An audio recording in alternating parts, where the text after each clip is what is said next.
generation SpaceX Cargo Dragon. Today's launch, a NASA mission to deliver critical supplies and research to the astronauts living and working aboard the International Space Station. Liftoff is scheduled for 11:17 a.m. Eastern Time. Good morning and welcome to Kennedy Space Center in Florida. I'm Tori McClendon with NASA Public Affairs. We are thrilled to have you join us during this holiday season to watch the newly redesigned Cargo Dragon spacecraft begin its debut flight. Today kicks off a new series of resupply missions to the space station. The original Dragon 1 spacecraft completed its 20th and final cargo resupply mission earlier this year. Now the upgraded Dragon 2 will carry the torch with even more capacity for science payloads. It will lift off on a SpaceX Falcon 9 rocket from historic Launch Complex 39A. We have teams across the country following today's operations, from SpaceX headquarters in Hawthorne, California, to Mission Control in Houston, and right here in Florida. We'll also have experts talk with them about the science on this mission.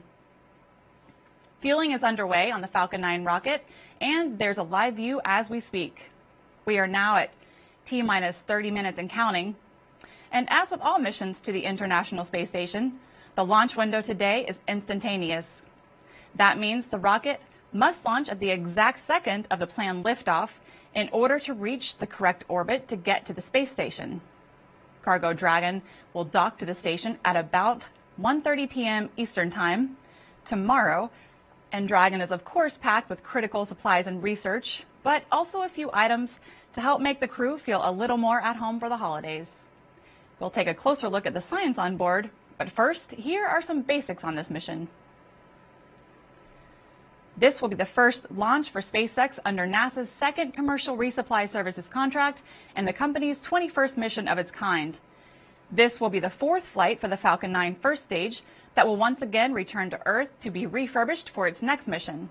Cargo Dragon will deliver more than 6,400 pounds of research and supplies to the astronauts on board, and this will be the first flight for the upgraded Cargo Dragon that will now perform automated rendezvous and docking with the space station.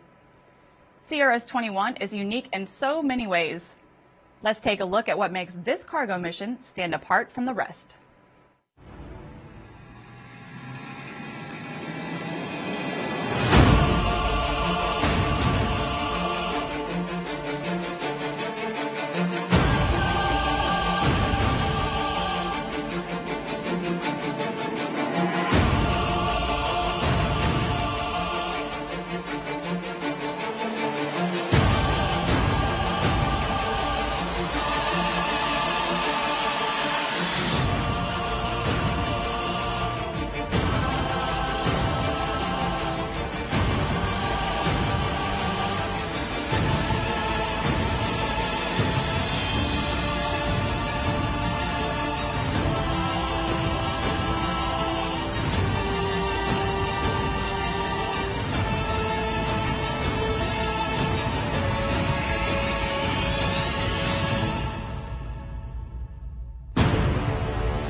And we are about T-minus 27 minutes away from liftoff.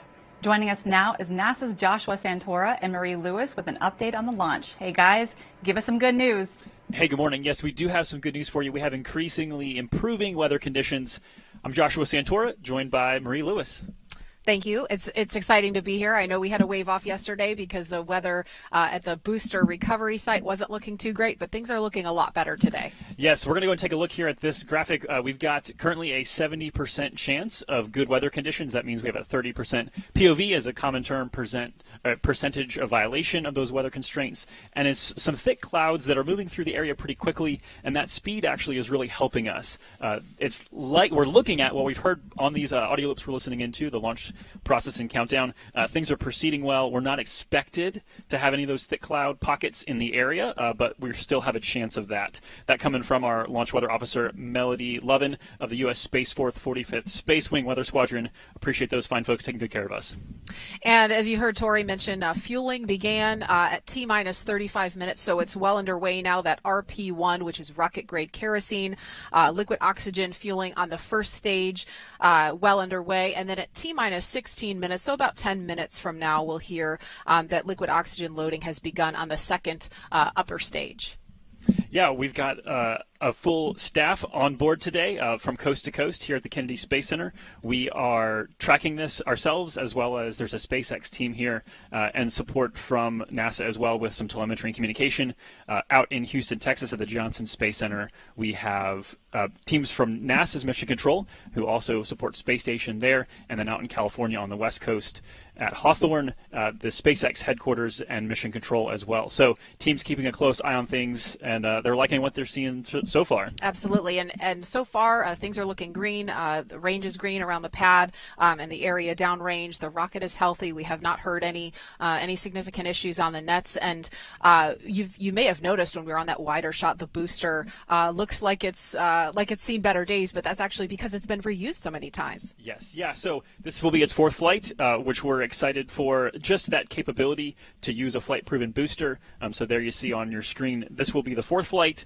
If all goes according to plans today, Demo 2, our space dads, Bob and Doug, used the same booster earlier this year, and then the Anasis 2 flight and then a Starlink mission have all used this booster.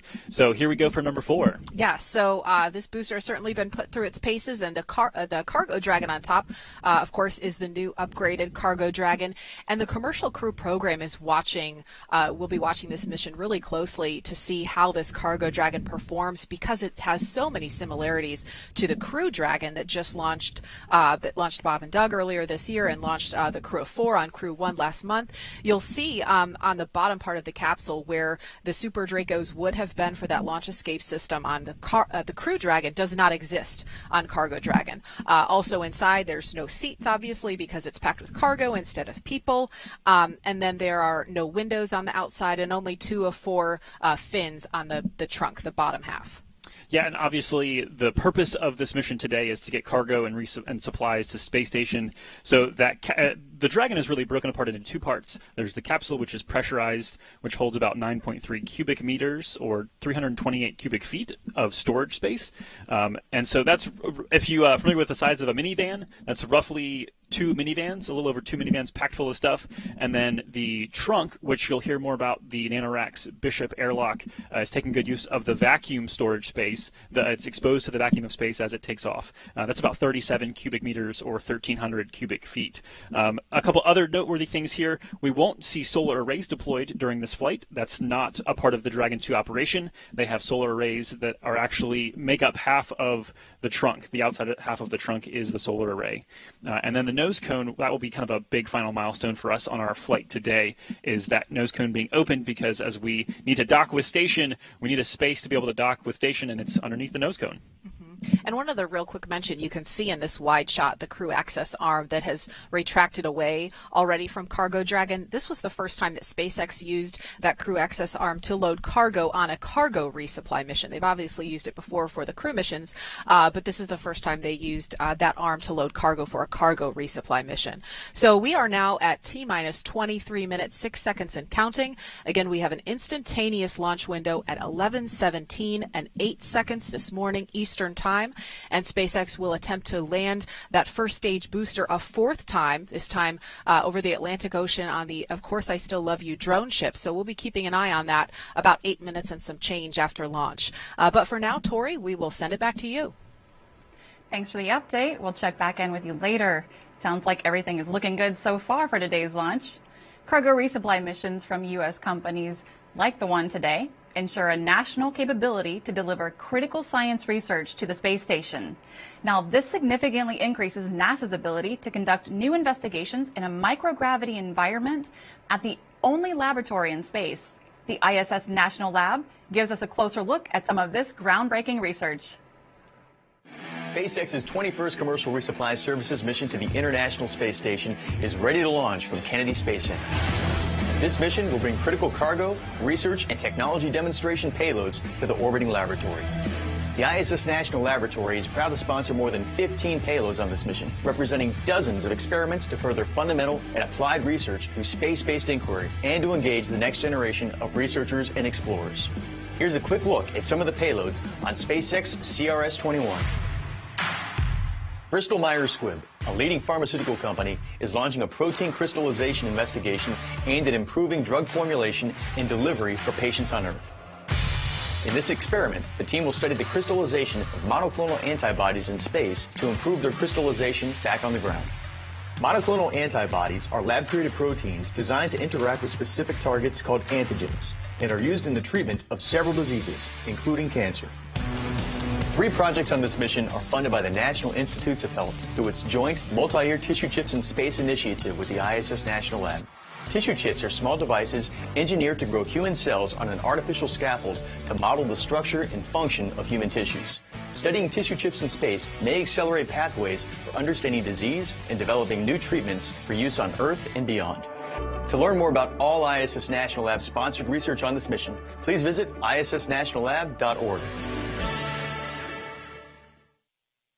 Among all of this life-changing science, the heart tissue chips experiment is quite fascinating.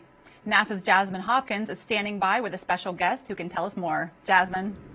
Thank you so much, Tori. I'm Jasmine Hopkins, and joining me to talk to us more about the cardinal heart tissue chip investigation is Dr. Dilip Thomas, postdoctoral fellow from the Stanford Cardiovascular Institute. Thank you for joining us, Dr. Thomas. Thank you, Jasmine, for having me. Absolutely. Can you tell us what this investigation is about? Absolutely.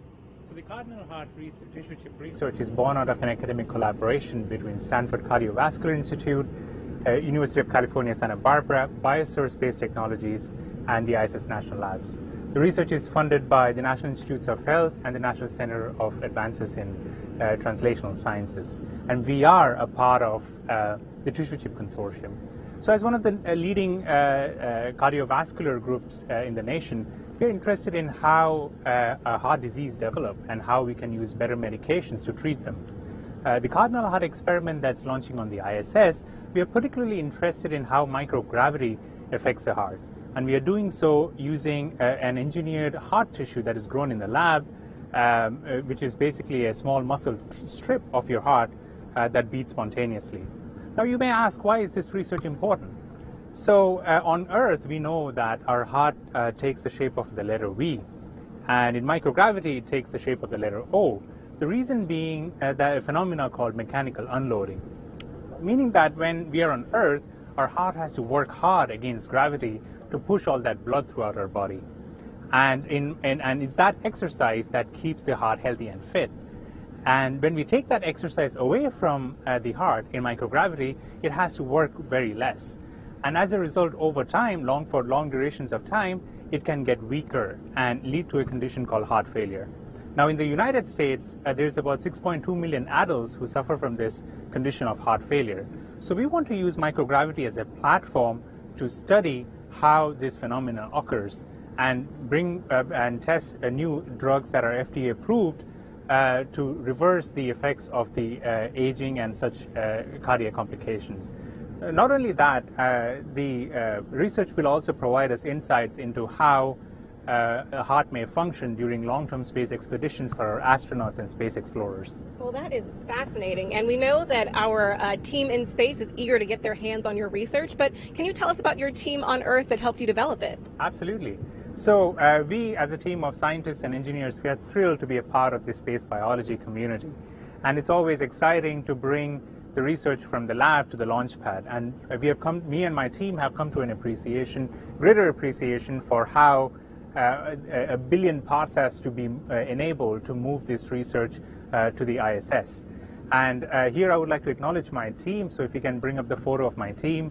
So here from left to right, we see Dr. Luis Zia from Biosphere Space Technologies, my mentor, Dr. Joseph Wu, and Sushma Shenoy from Stanford.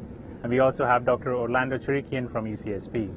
So to celebrate all the teamwork that we have put into this Cardinal Heart experiment, we have designed a cool mission patch, which you can see on the screen, that shows all our collaborators on this particular project, And right at the center, you see the cartoon of an engineered heart tissue that we're sending up to the space station. So we are super excited and thrilled. So go NASA, go SpaceX, go Dragon. Awesome. We are very excited to see your science launch to space. So let's actually get back to Tori in the studio for a launch update. Tori? Thanks, Jasmine. We are now at T-minus 16 minutes and counting. Let's check in with SpaceX in Hawthorne, where the company designed and built its Falcon 9 rocket and Cargo Dragon. Shiva Bharadwaj is joining us live. Shiva, how's it going on the West Coast? Hey, thanks, Tori. Mission control teams are monitoring the vehicle heading into launch. But let's talk about the Dragon spacecraft. Dragon debuted in 2012 as the first private spacecraft in history to visit the International Space Station. And actually, since then, Dragons have made 23 trips to and from. Today, it's actually one of the few vehicles that can deliver significant cargo to the space station and the only vehicle that can deliver cargo from the station.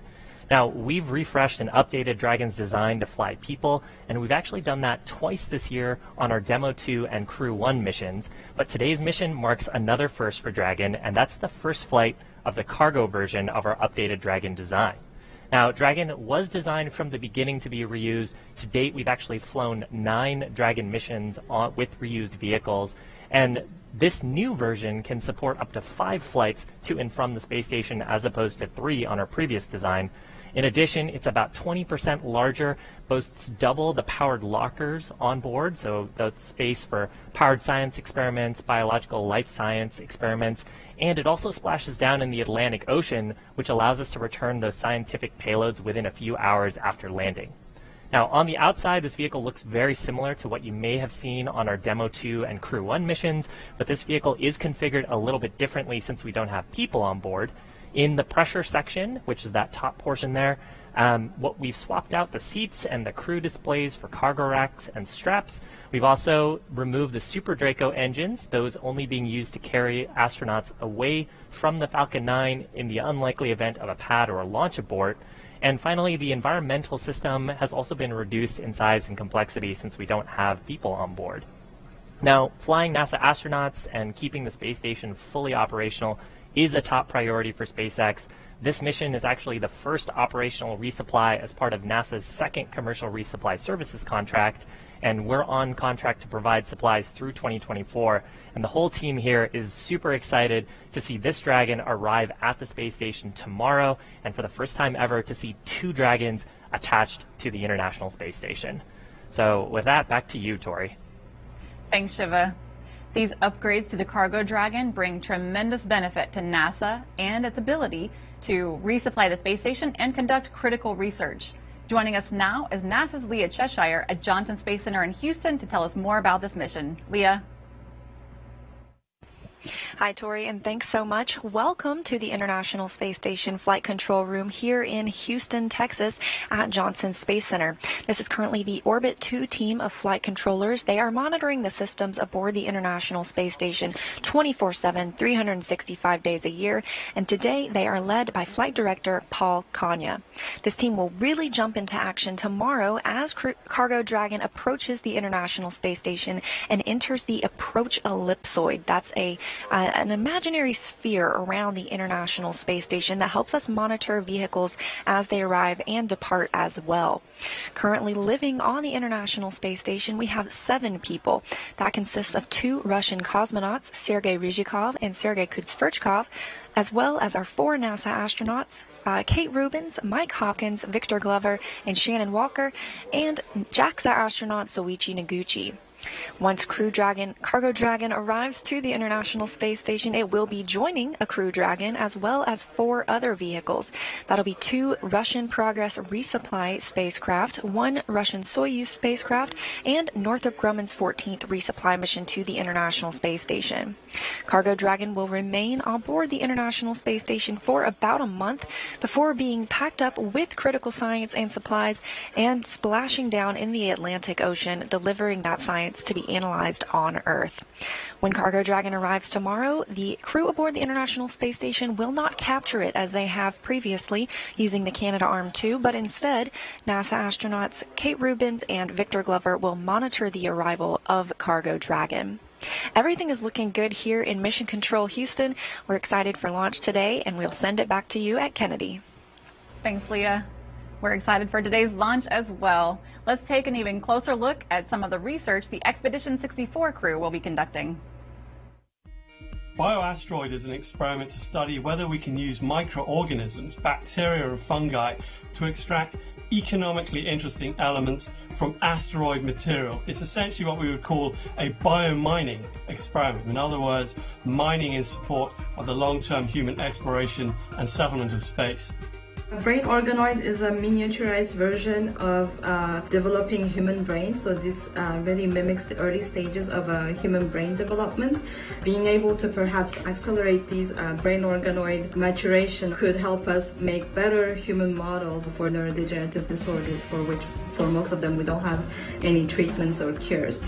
If you go to a hospital or a clinic and you have a medical problem like an infection, you often get a blood test called a white blood cell count and differential. That's a capability we don't have right now in spaceflight. So our objective is to test out this device that can be used in space so the astronauts can diagnose and treat their own medical problems. And Jasmine is joining us again, this time with an expert from the ISS National Lab. Jasmine? Thank you, Tori. Yes, here to talk to us about the U.S. National Lab is Patrick O'Neill. Thanks so much for being here, Patrick. Thanks, Jasmine. Appreciate it. Absolutely. Can you tell us about the amazing payloads that you'll be managing on this mission? Yeah, so right now we're slated to have more than 15 investigations that are launching on this mission. And the other day, Dr. Kirk Costello from the ISS program, he made mention of the fact that this was a very life science rich mission, and he is spot on with that. And from our perspective, we're really seeing a wide array of life science investigations that are on this mission. I believe we just saw a video from a brain organoid payload from a group over at UC San Diego. But then on top of that, we also have a variety of tissue chip investigations that are flying, that are sponsored through one of the centers associated with the National Institutes of Health.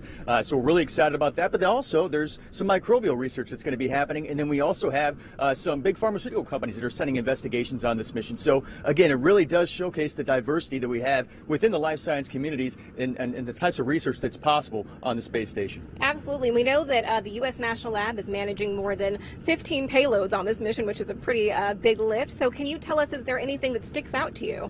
What I would say that's really interesting about this mission is we're seeing a lot of investigations that are going up for the second or third time. And so it's the idea of iteration. So it's what we're able to see out of this is that they're learning something the first time they fly, but then now they're able to extrapolate that and take that into their next investigations. And maybe that leads to applied applications one day down the road for either benefiting life on Earth or setting the foundation for a robust and thriving low Earth orbit economy. And then on top of that, what I would say too is we have a lot of student investigations that are flying on this mission. And I think that that's one of the really exciting aspects of the National Laboratory is the fact that we are opening access to all types of researchers, whether you're a seasoned researcher or you're a young researcher. The notion that the space is the foundation for a thriving low Earth orbit economy.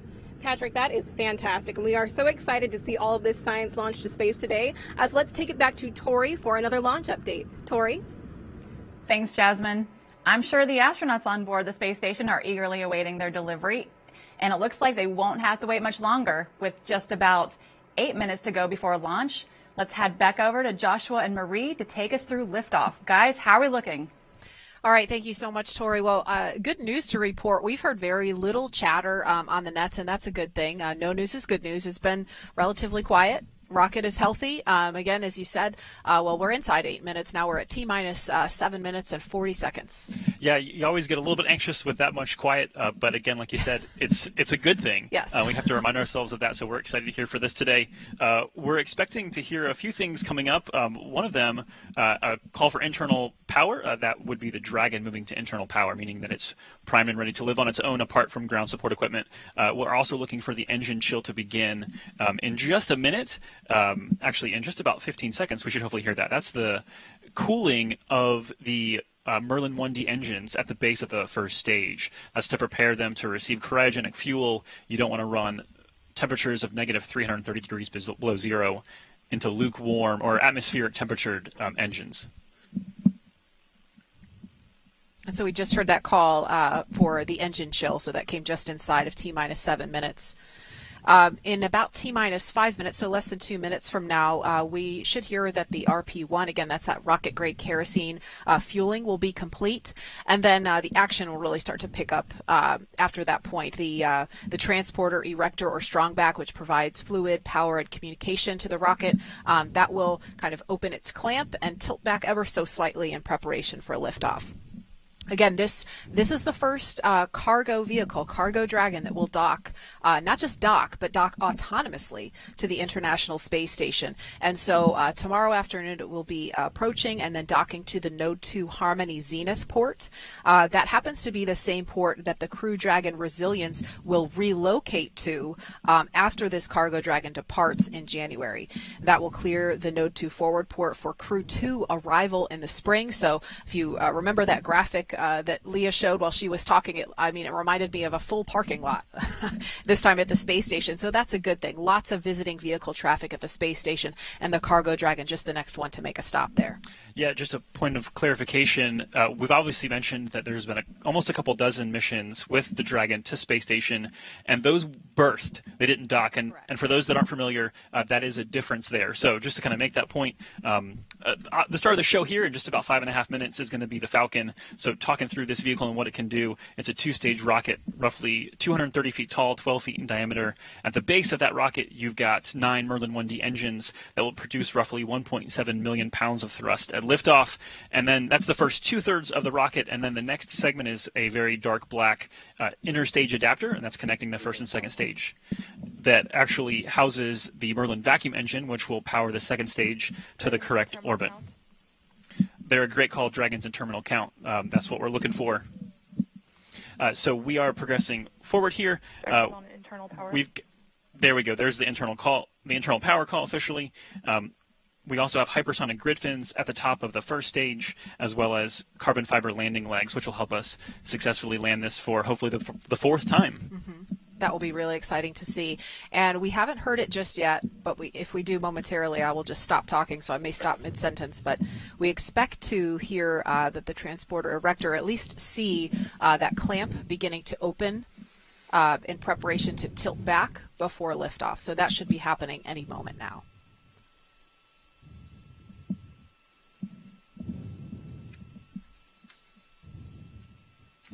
So while we're waiting there for that, we're on our way to space station. We've talked about that a good bit. The space station is actually in the over top of the Indian Ocean, headed on a west to east track, about to kind of round around the southern portion of Australia. So we're roughly on a 24-hour intercept pace to get there, but that's kind of a quick update for you. And again, when Dragon docks, it will be tomorrow, December 7th, at approximately 1:30 p.m. Eastern Time.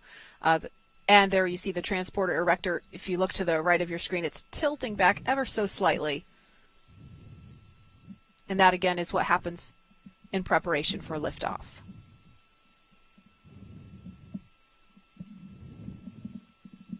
And that tilt's continuing.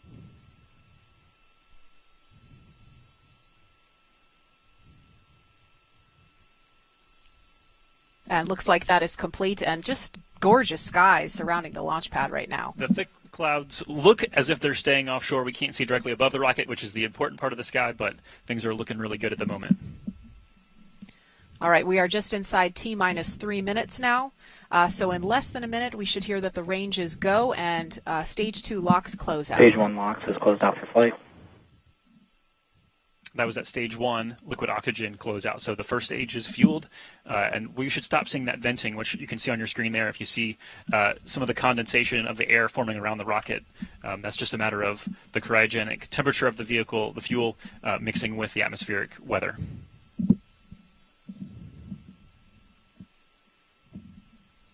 We do fuel as close to zero as possible. SpaceX fuels as close to zero as possible, and that's because they're using densified liquid oxygen. They're trying to pack literally as much as they can in there to maximize the performance of the vehicle to support the customer's needs. We are closing in on T-minus 2 minutes now and expect to hear a couple of calls momentarily.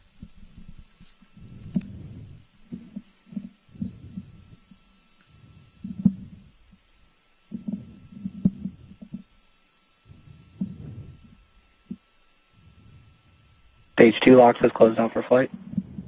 And there's that stage 2 LOX closeout call. Dragon is in auto idle.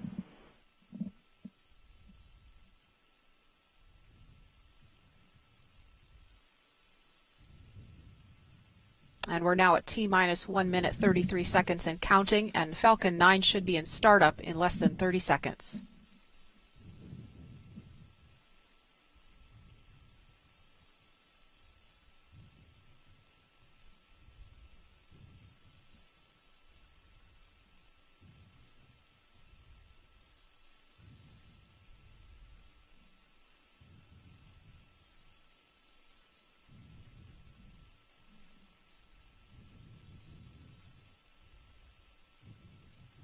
Falcon 9 can start up. Dragon is in countdown. And there it is, right on time. Falcon 9 is in startup. Dragon is in countdown. So we are at T-minus 50 seconds and counting. LD on countdown 1, go for launch. And there is that go for launch call we love to hear. T-minus 38 seconds. At T-minus 18, we will see T-minus that 30 seconds accounting. sound suppression system begin to flood the pad just before liftoff.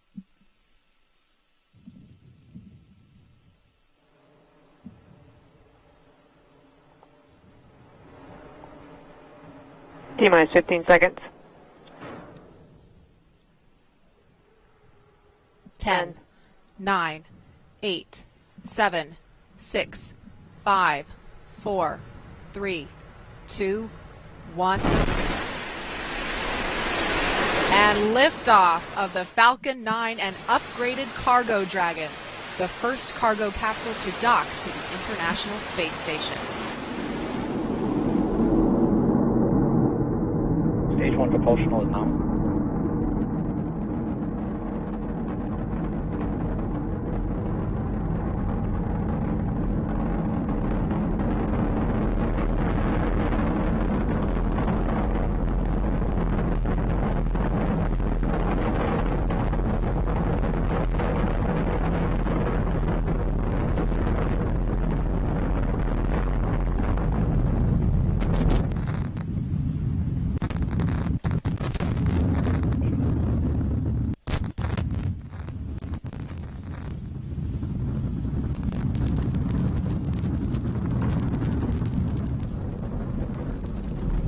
Falcon 9 is supersonic.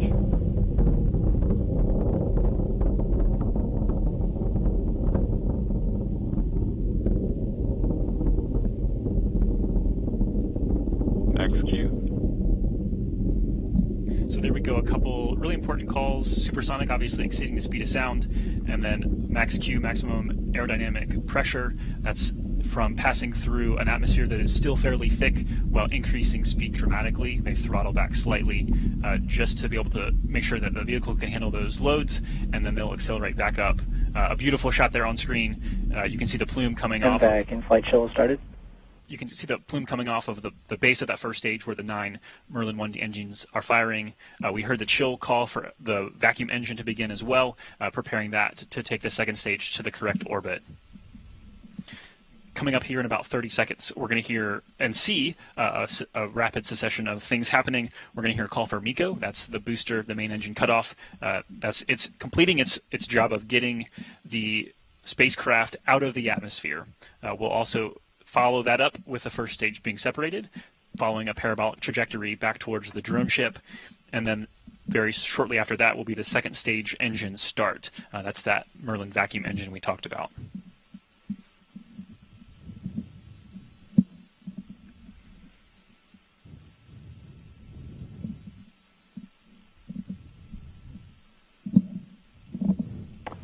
MECO 1. Stage separation confirmed. There you see a beautiful shot, the first stage falling away. MVAC ignition confirmed. And that MVAC ignition confirmed. There you see it on screen. You can see on the left side, you can kind of see that plume coming out, and you'll see that engine bell increasingly get more of that beautiful orange color to it. That says we're just increasing the heat and picking up the pace. The two camera angles you see here are on reverse sides of that engine, so you're seeing a single engine there just from opposite directions. as we continue on a nominal call, we heard a number of those during the uphill climb as well. Beautiful launch today, just stunning. And again, all the calls we've heard have been nominal up to this point. So all things looking great. There you see on the left-hand side of your screen that first stage continuing on. Those hypersonic grid fins are now expanded. Those won't be usable until they re-enter the atmosphere. Obviously, without the atmosphere, that kind of directioning just isn't helpful. But once they enter the atmosphere, you'll see those begin to move, pitch and roll to be able to target that pinpoint landing on, of course, I Still Love You, the drone ship. We've got less than 5 minutes till we expect that to happen. Stage 2 propulsion is nominal. A couple more great nominal call-outs there. So just previewing what's ahead, at about 6.5 minutes into flight, we're going to have the entry burn for the first stage, headed towards that drone ship. Just acquisition of signal in Bermuda. So that's just a communication call. You might hear more of those as we go through the process today. That's just a matter of there are ground stations across the world, literally, that help pick up and track the vehicle as we send telemetry data back to Earth for the mission, for the controllers to be able to monitor progress and ensure everything is proceeding nominally. And really noteworthy, that booster just launched its 4th payload into space. And one of those actually was more significant than a payload. Bob and Doug earlier this year, that same booster launched 2 humans into space. So really, really great, amazing accomplishment that the same booster has been reused a 4th time. Nominal. After we get that entry burn, a couple minutes later, we will have the second stage engine cutoff. That puts us at having a roughly 6-minute burn of the second stage, and then at almost the exact same instant, we're expecting the first stage landing to occur, and then a few minutes more, we'll see the separation of the Dragon from that second stage. We've seen some beautiful shots this morning in preparation for launch, so hopefully we'll get to bring you that live. Again, beautiful to see that Dragon just separate what feels like ever so gently at a cool 17,500 miles an hour. Oh yeah, just a nice easy coast, right? What's really exciting to look back and realize, the Dragon is on its way to the space station, the first of 9 cargo resupply missions under this brand new contract. But it just so happens on this day in history, 22 years ago, began the assembly of the International Space Station. Trajectory nominal. Obviously, an incredible international collaboration, and really, we're kind of ushering in the era of having commercial companies contribute to that collaboration. And so, what a privilege it is to be a part of this portion of history of the space station and our exploration, not only to low Earth orbit, but also into deep space. Yeah, so 22 years later, from the very beginnings of the International Space Station, now they're having to move spacecraft around to open up ports for all the new visiting vehicles. So it's really, really an amazing achievement, result of the cooperation between so many nations, government, and industry together. Yeah, Marie, pleasure to have you with me. It's been fun. Stage 1 entry burn startup. We're gonna call it a day for us here, but we're gonna stay with the rest of the process and send it now back to SpaceX headquarters in Hawthorne. Shiva, congratulations to you and the SpaceX team there on a great launch. Looking forward to the next few milestones with you. Yeah, thanks, guys. So actually, if we could go back to the shot of the vehicle, we're actually just in the middle of our entry burn. That's where we ignite 3 of the Merlin 1D engines, so we're slowing down the first stage as we come into contact with the atmosphere. Just shut that down, so that burn lasting about 30 seconds. From here on out, you can actually see the attitude control thrusters there firing. That's those little plumes of white gas. And then the grid fins, those, as we get more and more atmospheric pressure on the vehicle, will guide the first stage towards our drone ship named, of course, I Still Love You. Taking a look at the data for the second stage, Dragon is running right down the middle of the projected orbit on the second stage, going for a roughly circular orbit. And then about T plus 11 minutes, 11 and a half minutes into flight, we'll expect to see Dragon separation. At this point, next event coming up, so on our screen right now is our shots of the second stage, but next event coming up for the first stage is Falcon 9's landing burn. That's about 30 seconds away. We'll ignite just a single center Merlin engine, then shortly after that deploy the landing legs, and then attempt a soft touchdown on our drone ship named, of course, I Still Love You, stationed out in the Atlantic. 10 seconds out to our landing burn on the first stage. Second stage continuing to look nominal. Stage 1, landing burn startup. Call it there from the prop team. So this burn expected to last about 25 seconds. In the middle of this, we'll also have shutdown of the second stage's MVAC engine. Coming up just a few seconds from now. Stage 1, landing leg deploy. So landing leg deployment on the first stage. Hopefully stick the landing. Okay. Shot from our drone ship.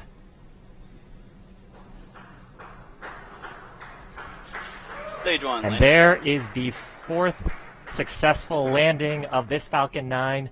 Exciting news as well. This is the 100th successful flight of Falcon 9. It's our 68th successful first stage. You also heard the call out there for nominal orbital insertion on the second stage. So that means Dragon is in the target orbit, still attached to our second stage. 100 successful landings of Falcon 9, fourth landing of this booster, which first flew Bob and Doug to space. 35th landing actually on this drone ship. Coming up next in about 2 minutes from now, 2 minutes and 20 seconds, we'll expect to see deployment of the Dragon spacecraft from the second stage. Now, if you're just joining us, we had an on-time liftoff at 11:17 a.m. Eastern Time, successfully recovered the first stage, which you can see on your screen. Dragon attached to the second stage in orbit around the planet. Second stage doing some checks right now, verifying that its attitude is appropriate for Dragon separation shortly after. All in all, very nominal mission so far, and just what we want to see.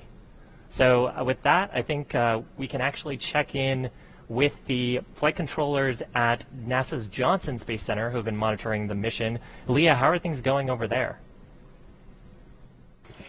Hi, Shiva. Thank you. An amazing launch, and things are going well over here, too. Flight controllers here are monitoring the International Space Station, and as I mentioned earlier, they will begin joint operations tomorrow once Cargo Dragon enters the approach ellipsoid, or an invisible sphere around the International Space Station that's 4 kilometers by 2 kilometers by 2 kilometers, and helps us monitor the approach and departure of visiting vehicles. We have seen second stage separation and obviously that first stage landing on the drone ship. Next major milestone we'll be looking for is for second stage cutoff, and then eventually second stage separation from the Cargo Dragon, when Cargo Dragon will begin flying free on its own.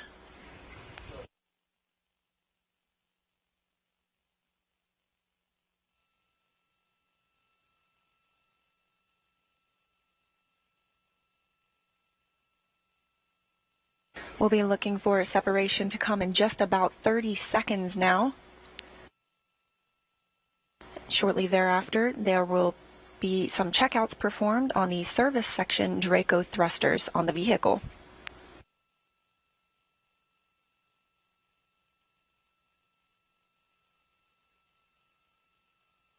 At the time of launch today, the International Space Station was flying 257 statute miles over the southern Indian Ocean west of Perth, Australia. As we mentioned earlier, we have a full house aboard the International Space Station of 7 people and 5 visiting vehicles. That will turn into 6 tomorrow. As Murray mentioned, a full parking lot, home for the holidays. Dragon separation confirmed.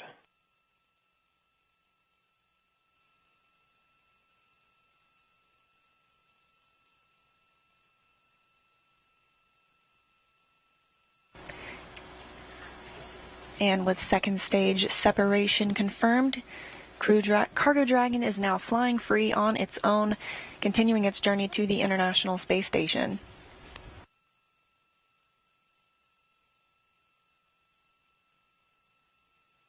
Next major milestone coming up in just a few moments will begin the nose cone deploy, revealing those bulkhead thrusters underneath. Those will be used for some of the burns throughout Cargo Dragon's next 24 hours as it begins its approach to the International Space Station.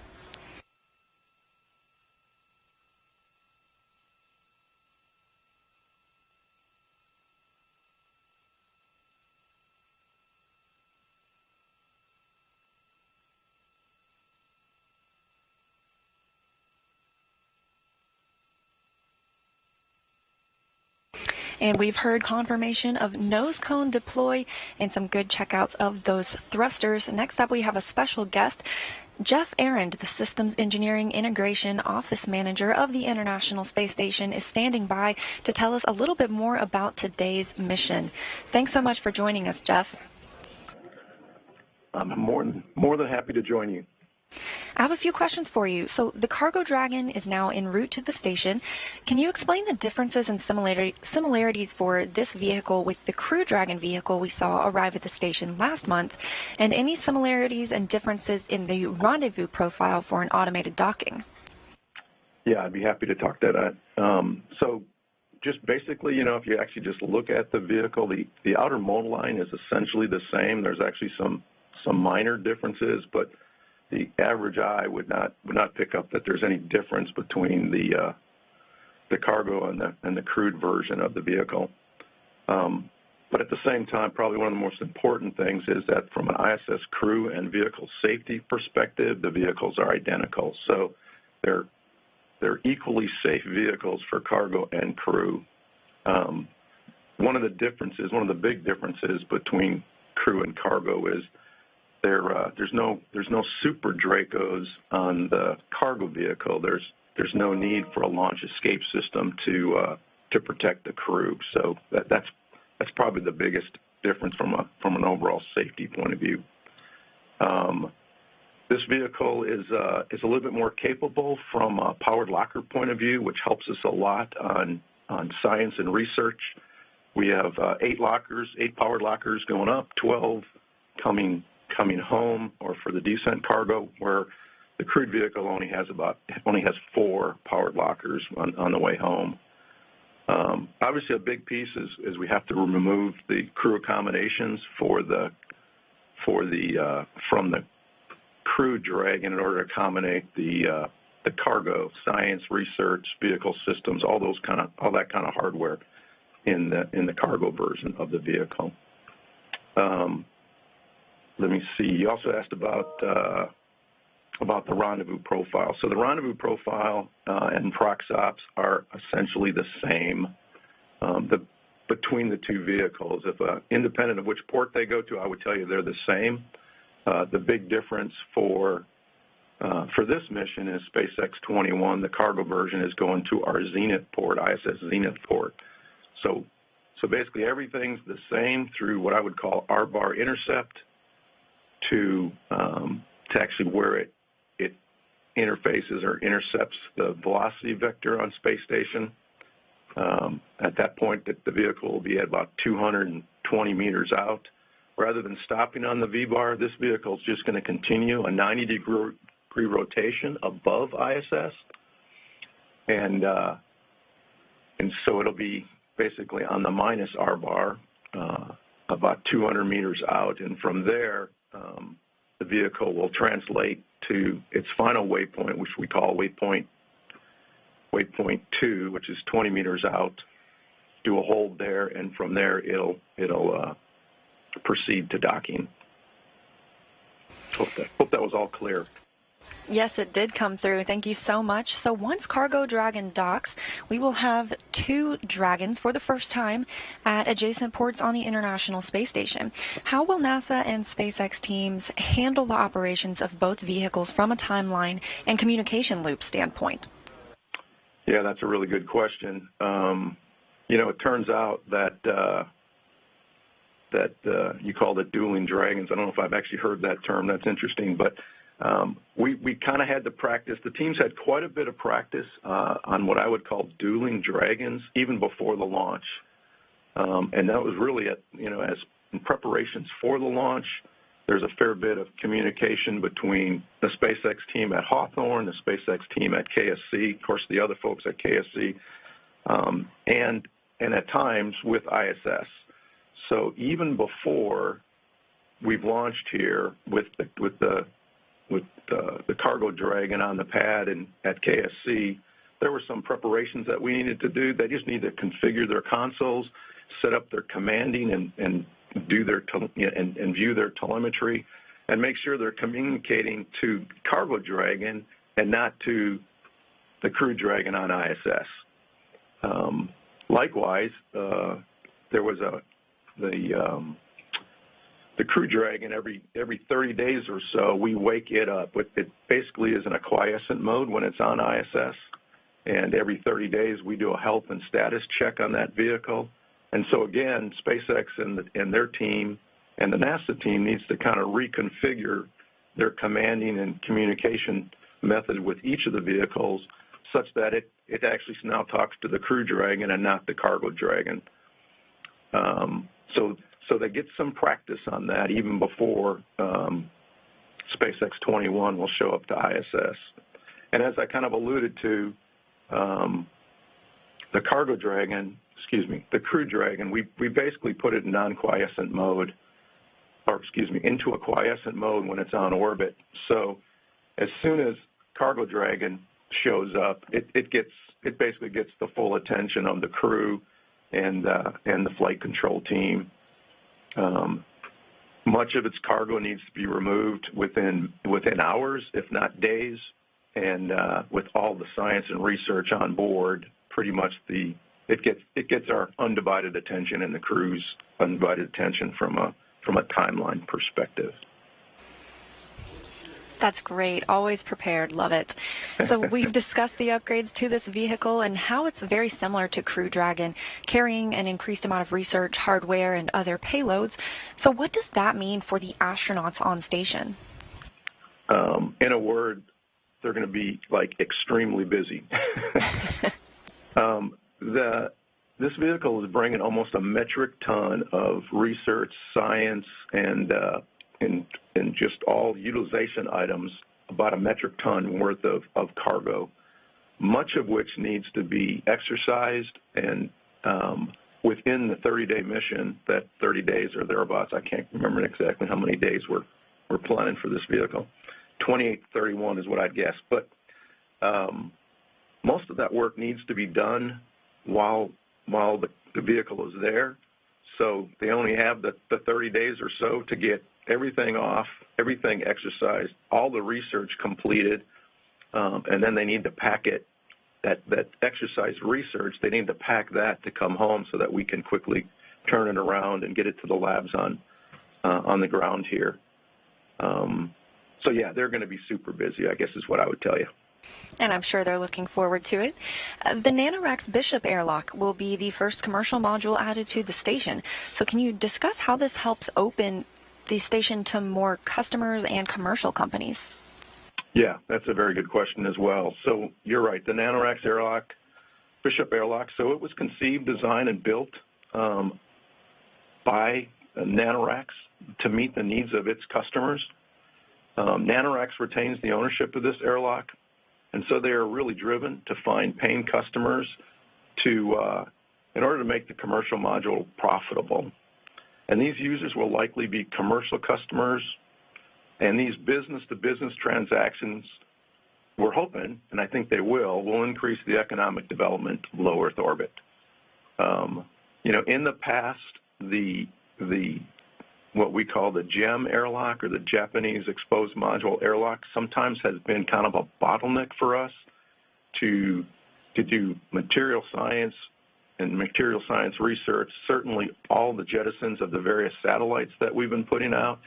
So this is a larger volume. It gives us the opportunity to do more deploys, a larger group at a time. It also provides some flexibility for ORUs that we can't bring inside. And so maybe we can stimulate business in that way as well. But to me, it's an exciting time, and we're just looking forward to having it on orbit. Thanks so much, Jeff, for joining us today and sharing all of that information about the mission with us. We are still here in the International Space Station Flight Control Room in Houston. Flight controllers are monitoring the status of the station itself. And what you can look forward to tomorrow will be the arrival of Cargo Dragon to the International Space Station. So once it crosses that approach ellipsoid, teams here will begin joint operations with the SpaceX team in Hawthorne, California. NASA astronauts Victor Glover and Kate Rubens will be monitoring the approach and arrival of Cargo Dragon as it makes the first docking by a Cargo Dragon to the International Space Station. They will begin working then to get the hatch open on Cargo Dragon. That'll take a couple of hours because it includes pressurizing the vestibule or the space between the hatches on the International Space Station and on Cargo Dragon itself. But for right now, everything looking great with a beautiful launch today, and we're looking forward to the arrival tomorrow. So that's our wrap here in Houston, and back to you at KSC. Thanks, Leah.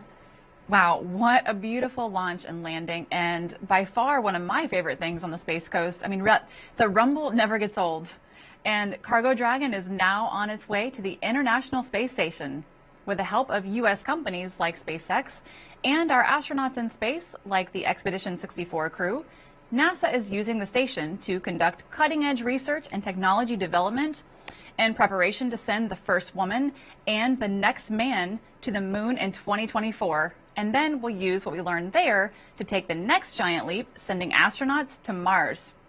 You can tune in to docking coverage on NASA TV tomorrow, starting at 11:30 a.m. Eastern Time, with docking at 1:30 p.m. That's going to wrap up our coverage.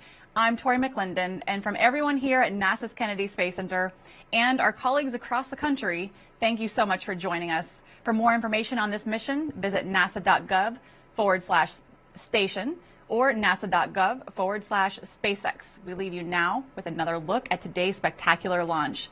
Happy holidays, everyone, and go CRS-21. 10, 9, 8, 7, 6, 5, 4, 3, 2, 1. And liftoff of the Falcon 9 and upgraded Cargo Dragon, the first cargo capsule to dock to the International Space Station. Stage 1 propulsion is on.